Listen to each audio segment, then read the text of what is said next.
पहले अपने शिव गुरु के चरणों पर प्रणाम करती हूँ, मैया पार्वती के चरणों पर प्रणाम करती हूँ, सभी देवी देवता सभी माता रानी के चरणों पर प्रणाम करती हूँ, लीलम दीदी हरेंद्र भैया के चरणों पर प्रणाम करती हूँ, सभी गुरु भाई गुरु बहन के चरणों पर प्रणाम करती हूँ। मेरे प्रणाम को स्वीकार कीजिए। गुरु भाई गुरु बहन एक कथा सुनाने जा रही हूँ महादेव के। कृपा करके ध्यान से सुनिएगा, ध्यान से सुनने से ज्ञान मिलता है। आधी अधूरी कथा नहीं सुनना चाहिए, क्योंकि शिव गुरु को अपमान होता है। पूरा कथा सुनने से कथा के रहस्य के बारे में पता चलता है और ज्ञान भी मिलता है कि कथा में क्या बताया गया, क्या समझाया गया है, उसका ज्ञान मिलता है। इसलिए कथा को जब भी आप लोग सुनती हैं तो पूरा सुनिएगा, ताकि ज्ञान मिल सके, क्योंकि ज्ञान जरूरी है। ज्ञान द्वारा हमें पता चलता है अच्छा क्या है, बुरा क्या है, सही क्या है, गलत क्या है। इसलिए कथा को हमेशा पूरा सुनना चाहिए ताकि ज्ञान मिल सके। आधी अधूरी कथा में कभी ज्ञान नहीं मिलता है, कभी इंसान कामयाब नहीं होता है, अच्छे बुरे का पहचान नहीं हो पाता है। अगर मेरा एक कथा आपको अच्छा लगेगा तो कमेंट में लिख के जरूर भेजिएगा, चैनल को सब्सक्राइब कर लीजिएगा। जो भी नया नया कथा मैं अपने चैनल पर डालती हूँ आप तक आसानी से पहुँचता रहे। हमारे कथा को देखते रहें, अपना प्यार अपना दुलार देते रहें। हम और आप शिव परिवार से ही जुड़े रहें। एक गांव में दो देवरान जेठान थी। दोनों देवरान जेठानी जो थी, वो देवरान जेठान के छोटी वाली के एक औलाद था, बड़ी वाली के दो बेटा था। बड़ी वाली जो थी हमेशा अहंकार में रहती थी, घमंड में रहती थी। छोटी वाली महादेव की शिष्या थी, बड़ी वाली नहीं थी। लेकिन बड़ी वाली के धन का अहंकार था, छोटी वाली गरीब थी, बड़ी वाली अमीर थी। बड़ी वाली के धन का अहंकार था, शरीर का अहंकार था और अपने औलाद का अहंकार था। वो हमेशा यही कहती थी छोटी वाली के, तेरे तो एक बेटा है, एक बेटा के कोई बेटा कहते हैं, एक आंख के कोई आंख कहता है नहीं। हमारे देख दो हैं, दो पतोही आएंगी, कोई सर दबाएगा, कोई गोड़ दबाएगा, कोई नहवाएगा, कोई लुगा धोएगा, कोई तेल लगाएगा, और कोई चाय बना के लाएगी, कोई रोटी बना के लाएगी, कोई बिछौना लगाएगी, कोई कुछ भी करेगी। देख हमारा तो जीवन बहुत अच्छा से बीतेगा। तेरे तो एक ही औलाद है, न पता कैसे आएगी। ये नीक आए बेकार आए, एक और एक आंख एक औलाद को औलाद नहीं कहते हैं। उनकी देवरानी हमेशा यही कहती थी कि दीदी कोई बात नहीं, जिसके भाग में है जो मिलेगा। हमारे भाग में एक औलाद था, हमें मिला, आपके भाग में दो था, आपको दो मिला, तो इसमें कोई बड़ी बात नहीं है। रह गया सेवा के, आपकी बहू आपका सेवा करे तो भी मैं खुश रहूंगी, मेरी बहू सेवा मेरी करे तो भी खुश रहूंगी, और ना करे तो भी खुश रहूंगी। इसमें कोई बड़ी बात नहीं है। वो अपने अपने भाग में क्या लिखा है कोई नहीं जानता। हो सकता है कि हमारे भाग में अच्छा नहीं लिखा हो, आपके भाग में अच्छा हो सका मेरे भाग में अच्छा लिखा हो, आपके भाग में अच्छा ना हो। ये बात से वो बहुत चिढ़ती थी, कहती थी चर्चा भजन में जाती है, बड़ा ज्ञानी बनी है, बड़ा इसको ज्ञान है, हमके सिखाने चलती है। ऐसे करते करते समय बीत रहा था, दोनों के बच्चे बड़े हुए। जेठानी ने अपने दोनों बेटों को शादी करी, दो बहू उसके घर में आई। देवरानी ने अपने एक बेटा था शादी करी, एक बहू आई। जो देवरानी की बहू आई वो बहुत संस्कारी आई। जो महादेव की शिष्या थी उसकी जो बहू आई, बहुत संस्कारी बहू आई। एक ही बेटा था, एक ही बहू आई, लेकिन बहुत अपनी सास को बहुत मानती थी। यानी इतना मानती थी कि सास का सेवा करती थी, बिछौना लगाती थी, कपड़े धोती थी, नहलाती थी, बार बांधती थी, खाना बना के देती थी। यानी एक काम अपने सास के करने नहीं देती थी। छोटी वाली की जो बहू आई थी देवरानी की, उसके सब काम वो बहू करती थी। जगह पर खाना देती थी ले आके जहां पर सास रहती थी। बड़ी वाली जो जेठानी की दो बहुएं आई, वो दोनों काम नहीं करती थी।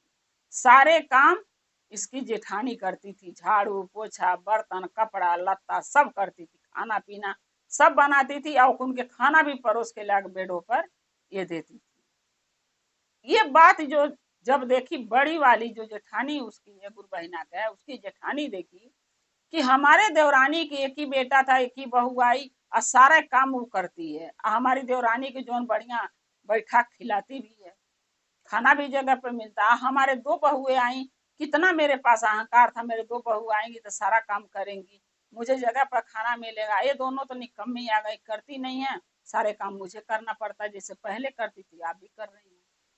इस बात से इसको यानी गुरबहिना की जेठानी को जलन होता था। उसने मन में ठान ली कि इसकी बहू के बिगाड़ दूं मैं। जब हम अपने बहू से सुख नहीं पा रही हूँ तो इसकी बहू इसको कैसे सुख दे रही है, कैसे सही से रख रही है। ऐसा करूं कि इसके घर में भी कलेश होना चालू हो जाए। आजकल गुरु बहिना कोई नहीं चाहता किसी के घर में सुख शांति है, अच्छा खासा परिवार है, बहुएं अच्छी हैं, बेटे अच्छे हैं, माँ की बात मानते हैं, बहुएं सास की बात मानती है, बेटी सही है, माँ की बात मानती है, तो पड़ोसी अड़ोसी जो देखते हैं ना उनको जलन होता है इस चीज से। देवरान जेठान को जलन होता है कि इसके घर में कैसे तू मैं नहीं होता है, कैसे सब सही चल रहा है। तो उनके मन में हो जाता है ना जो है कि जलन, और जलन से वो कुछ ऐसा कर बैठती हैं जो नहीं करना चाहिए। और आजकल के बहू हो चाहे बेटी हो चाहे बेटा, दूसरे के बातों में नहीं आना चाहिए, क्योंकि जो बहू जो बेटा जो बेटी दूसरे की बात सुन के अपने घर में लड़ाई करते हैं, कलेश करते हैं, वो कभी खुशहाल नहीं रहते हैं।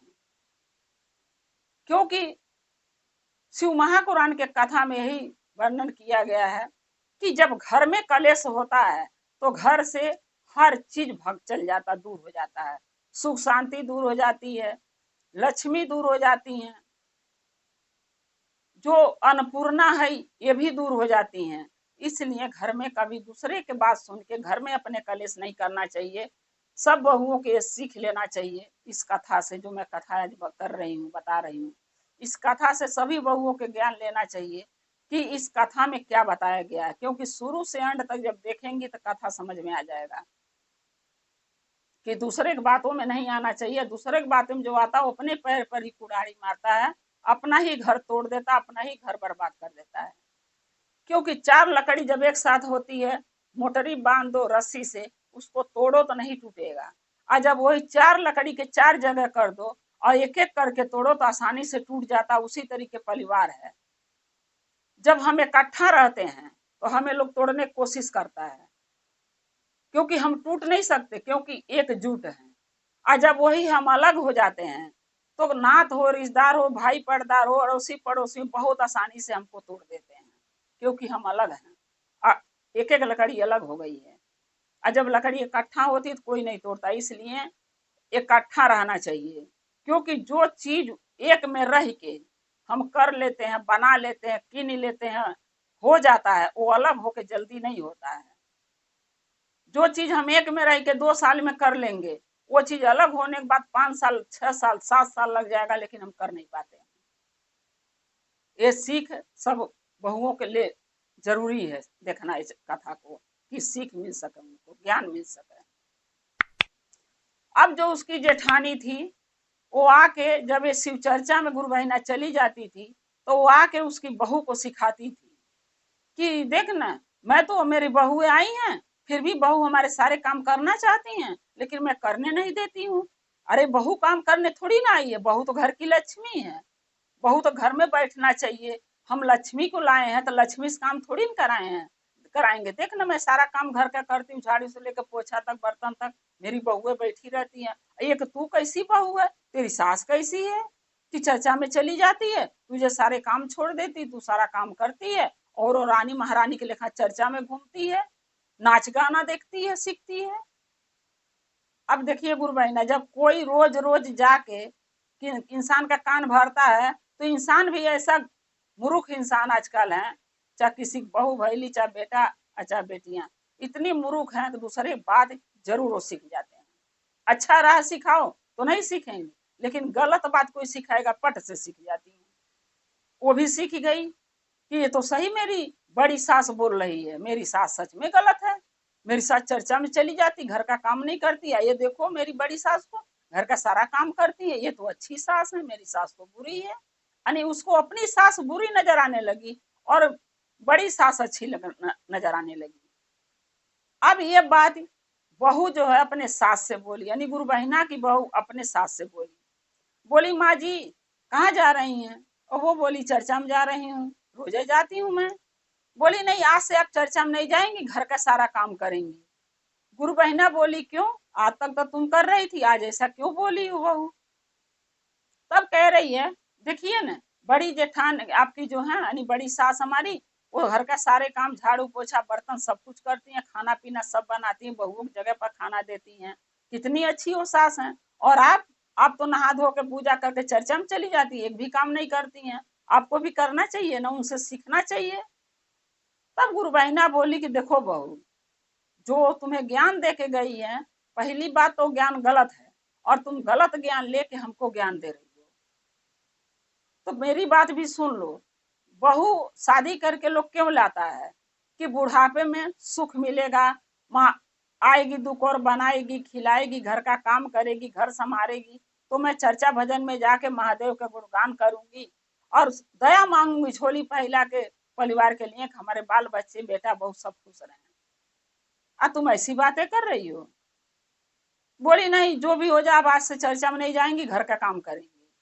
सास ने बोली यानी गुरु बहिना ने कि मैं घर का काम नहीं करूंगी, तुम करो चाहे मत करो, क्योंकि मेरे कोई फर्क नहीं पड़ता है। आज तक मैं करी बेटे के लिए, चलो बेटा खाना कौन बना खिलाए, घर का काम कौन करेगा। अब तुम आ गई हो तो बेटा तुम्हारे हवाले कर दी हूँ, चाहे तुम खाना बना खिलाओ चाहे मत खिलाओ, लेकिन मैं चर्चा महादेव को नहीं छोड़ूंगी। मेरे आज तक जी हूं मैं अपने बेटा के लिए, अपने परिवार के लिए, घर बनाओ, जमीन किनो, जायदाद किनो, बेटा की शादी करो, पढ़ाओ लिखाओ, सब मैंने करी जो मेरा फर्ज था।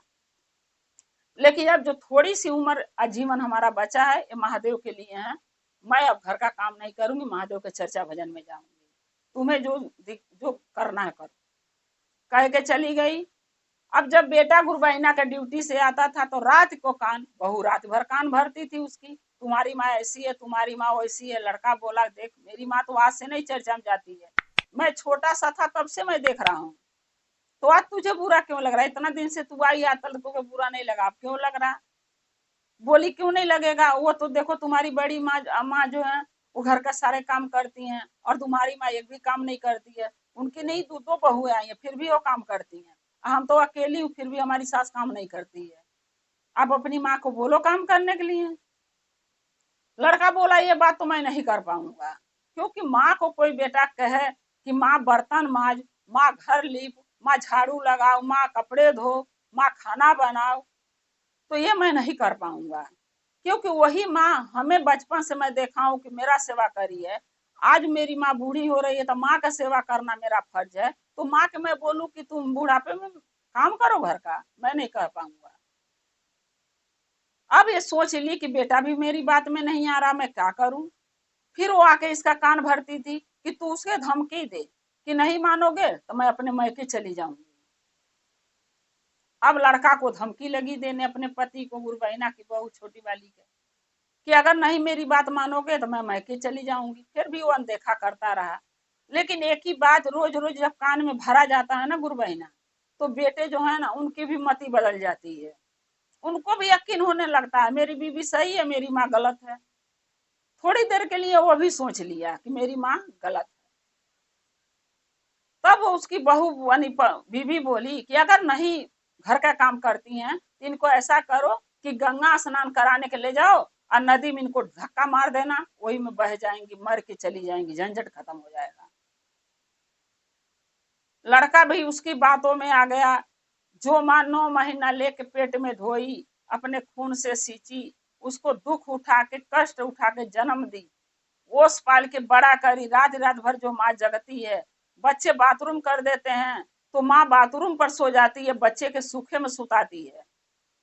जो बच्चे के हाथ गोड़ मल मल के माँ पहलवान करती है, उसको बड़ा करती है, अपने भूखे रह के उसको खिलाती है, उसकी शादी ब्याह करती, उसको पढ़ाती लिखाती। वो माँ जब नई माँ आ जाती है तो पुरानी माँ फेल हो जाती है, यानी बीवी आ जाती है तो माँ का कोई सुनवाई नहीं रहता, बेटा भी बीवी के बातों में आ जाता है। वो भी आ गया। अब आ गया, बोला ठीक है। क्या किया कि एक दिन अपनी माँ से बोला, माँ ऐसा करो कि चलो ढेर दिन हो गया, तुम्हें गंगा स्नान करा के लाते हैं। यही सावन का महीना गुरबैना आया था, जिसे अगले इसी महीना 22 तारीख से सावन लग जाएगा। सावन का महीना आया था और माँ से बोला बेटा कि चलो माँ तुम्हें गंगा स्नान कराने ले जाऊंगा। कहाँ चलोगे? गुरबहिना बोली मेरे को बाबा धाम ले चलो। बेटा ने लिया के बाबा धाम गया। बाबा धाम जब राह में लेके जा रहा था तो गाड़ी खराब हो गई।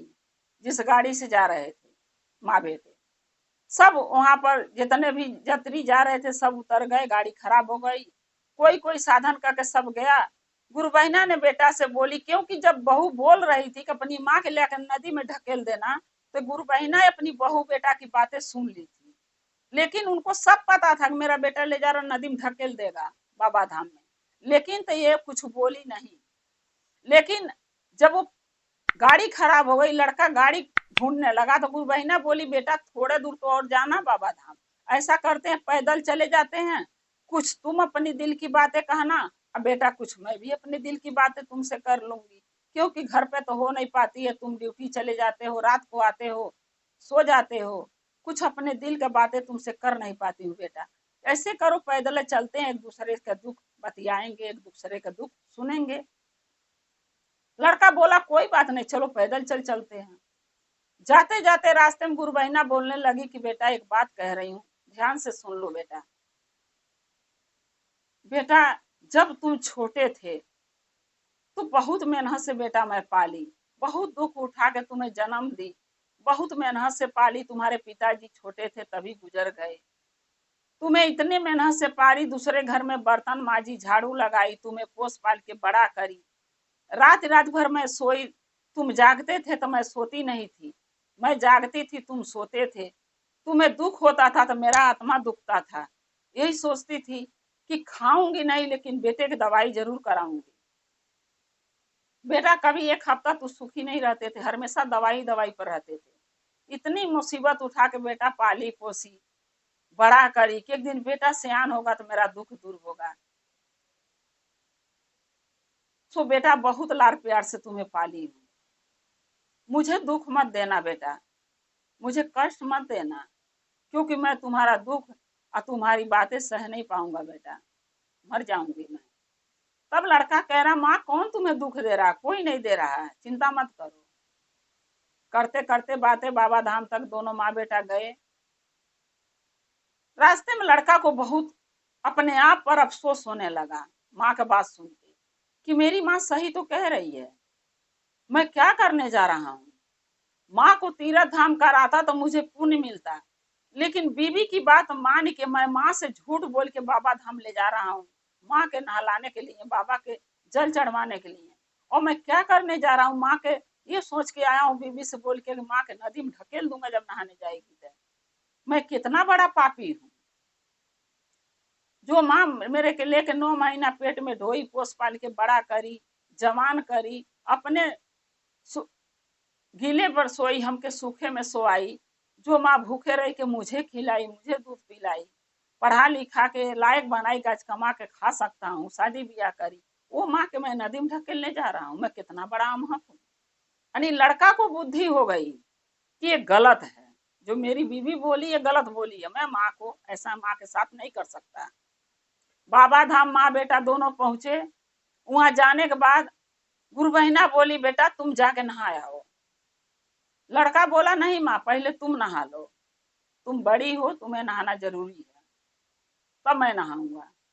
जब नदी के घाट पर ले गया जीना पर, और गुरबहिना के बोला माँ जाओ नहा लो, तब गुरबहिना को तो पता नहीं था कि मेरे बेटे का मन बदल गया, मुझे नहीं धक्का देगा। गुरबहिना तब बोल रही हैं, जब नहाने का लड़का बोला, जीने पर खड़ी हो गई नहाने के लिए जाने के लिए नदी में उतर के, तब गुरबहिना बोल रही है बेटा एक बात कहूं। तो लड़का बोला हाँ माँ बोलो। तब गुरबहिना बोली बेटा हमें पानी से बहुत डर लगता है बेटा, अगर तुम मुझे नदी में धक्का देना चाहते हो, धक्का दे के मार देना चाहते हो, तो बेटा मैं आंखें मूंद लेती हूँ और मुझे ऐसे धक्का मार दो बेटा ताकि मैं डूब जाऊं, मर जाऊं। क्योंकि अगर मैं आंखें खोली रही तो बेटा मैं डूब नहीं पाऊंगी, मैं मर नहीं पाऊंगी, मैं बहुत जोर चिल्लाऊंगी और लोग देख जाएंगे कि तुम मुझे धक्का मारे हो।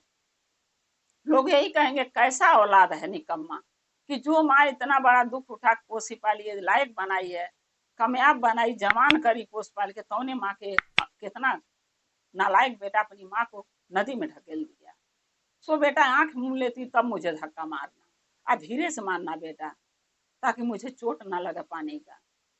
गंगा माई से अब इतना बात जब लड़का सुना तो बोला, लड़का के आंख में आंसू आ गया। बोला माँ तुम्हें कैसे पता कि मैं तुम्हें नदी में ढकेलने के लिए लाया हूँ, मारने के लिए? तब गुरबैना बोली बेटा जब बहू तुम्हें बता रही थी ना, सारी बातें तुम्हें सिखा रही थी, हमारे खिलाफ बोल रही थी, तो मैं सब बातें सुन लिया था बेटा, लेकिन मैं नहीं बोली, क्योंकि मैं यही सोच के चुप रह गई कि अगर बेटा चाहता है मुझे मार देना तो मार दे, कम से कम हम नहीं रहेंगे तो मेरे बेटा और बहू खुश तो रहेंगे, तो हमें जी के क्या फायदा जब हमारे बेटा बहू दोनों दुखी रहेंगे, तो इससे अच्छा मर जाना मेरा ठीक है, इसलिए मैं बोली नहीं बेटा। तब बेटा कह रहा माँ तुम जाके नहा लो, और जो तुम सोच रही हो सही बात है, तुम्हारी बहू बोली थी कि नदी में ढकेल के मार देना, अब मैं भी एक करने आया था माँ, लेकिन जो राहे में तुम मेरे समझाई हो माँ ना कि कितना कष्ट से उठा पोस पाल के हमें बड़ा करी हो माँ, वो बात मेरे चुभ गया दिल में माँ। आज के दिन से मैं वही करूंगा जो मेरी माँ कहेगी, बीवी का नहीं सुनूंगा माँ, और तुम्हें धक्का नहीं दूंगा, क्योंकि मेरा दिल अब मेरा जो करने में आया था वो विचार में बदल दिया हूँ माँ। बाबा भोलेनाथ ने मेरे दिल में बस के मेरा विचार बदल दिए, और मैं तुम्हें अब मारूंगा नहीं, तुम जाओ नहा लो। चलो मैं हाथ पकड़ के नहलाता हूँ। लड़का माँ के हाथ पकड़ के 5 डुबकी लगा के गंगा जी में नहलाया, 1 लोटा जल उठवा के ले के महादेव पर अपने भी चढ़ाया, माँ से भी चढ़वाया, और हंसी खुशी घरे लौटा। जब घरे लौट के आ रहा था तो रास्ते में जंगल झाड़ी होते ही हैं बाबा के दरबार में जाने के लिए, पहाड़ी एरिया, रास्ते में बांस का कोठी मिला, नहीं बांस का पेड़ बहुत बड़ा। लड़का ने बोला माँ यहीं खड़ी रहो, मैं आ रहा हूँ।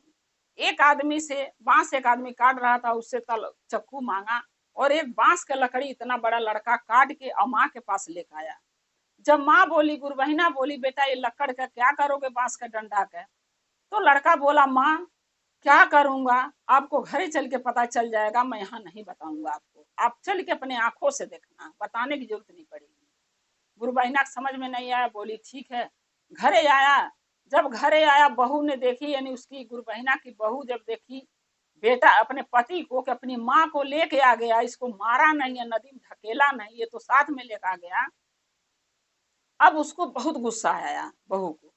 अब कहने लगी बहू यानी सास के सामने ही बोलने लगी कि तुम्हें मैं भेजी थी अपनी माँ को नदी में धक्का दे के मार देना, मर जाए बुढ़िया, घर से बलाई चल जाए, झंझट छूट जाए, और तुम फिर इसको लेके आए, फिर ये चर्चा भजन में जाएगी महादेव के, फिर घर का मैं काम करूंगी, मैं नहीं करूंगी, मैं अपने मैके चली जाऊंगी। लड़का बोला ऐसा कर, झो बेग निकाल, अपनी मैके तू चली जा, तेरी इसी में भलाई है। तब जान जब गई बहू के तो सच में हमको भेजना चाहता है। गुरुबैना को बोल दिया था उनका बेटा, माँ तुम नहीं बोलोगी, ये हमारे हमारे पत्नी के बीच का बात है, मैं फरियाऊंगा, आपको नहीं बोलना है। वो नहीं कुछ बोल रही है।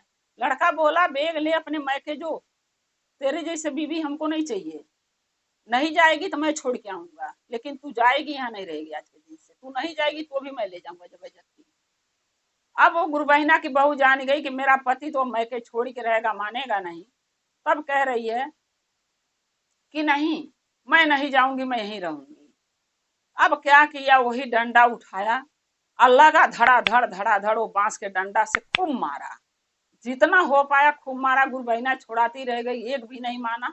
बोला माँ अब आपकी बात है, इस मामले में तो नहीं मानूंगा, और कुछ कहोगे मानूंगा, लेकिन इस मामले में नहीं मानूंगा कि ये हमको आपके खिलाफ भड़काई है, और इसके बातों में आके आज वो आप हमके रास्ते में समझाई नहीं होती तो आपको आज जान से मैं मार दिया होता नदी में ढकेल के। एक बार माँ मिलती है, बार बार नहीं, लेकिन बीवी चली जाएगी दूसरी शादी करूंगा, लेकिन ऐसी बीवी मुझे नहीं चाहिए जो मेरी माँ को अपने ही बेटा से मरवाना चाहती है। गुरुबहिना हाथ जोड़ी बेटा, वही बेटा ऐसा करो, मैं माफी मांगती हूँ, इसको छोड़ दो, क्योंकि अगर इसको मैके खदेड़ दोगे तो इसके माँ बाप की भी बेइज्जती होगी।